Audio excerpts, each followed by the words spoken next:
de ce projet d'aménagement et de développement durable qui définit donc des orientations générales pour la ville de Dinard. Avant donc de leur laisser la parole, je me permettrai tout de même de souligner que, contrairement à ce que vous imaginez, ce plan local d'urbanisme s'adapte totalement à la ville de Dinard, qui n'est pas une ville comme les autres.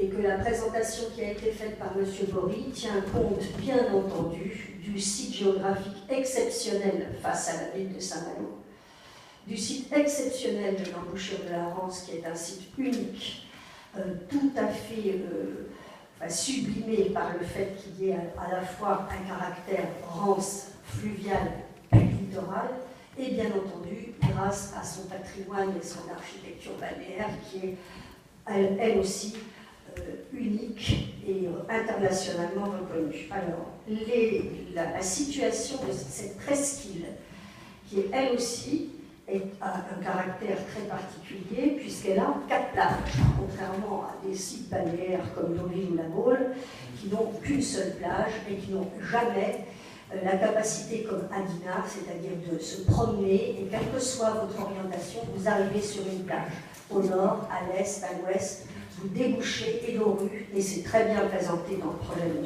Bory, le site exceptionnel qui ne s'adapterait pas à d'autres sites et à d'autres villes, et donc a des caractéristiques très particulières.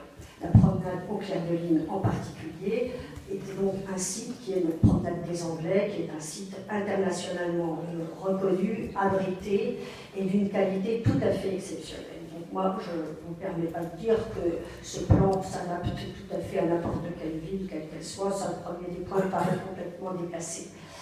Le deuxième point, que vous soyez contestataire sur l'ensemble du projet et que toutes vos observations soient très négatives, c'est votre rôle, vous jouez votre rôle d'opposition, parfait.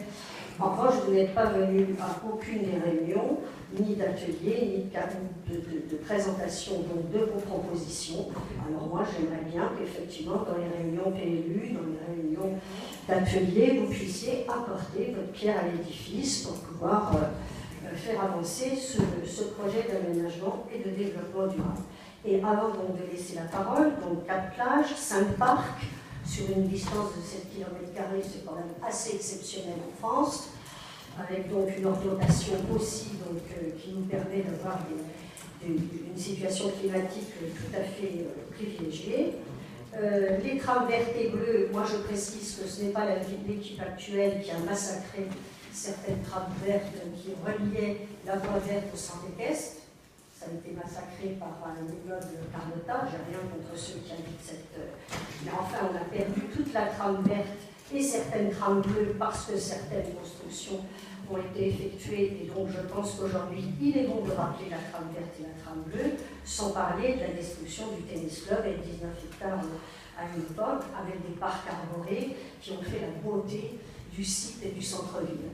Donc aujourd'hui, nous sommes dans cette perspective, oui, de ne pas miter le terrain autour de la ville de Dinard, d'essayer de contrôler l'urbanisme pour reconstruire sur la ville, mais M.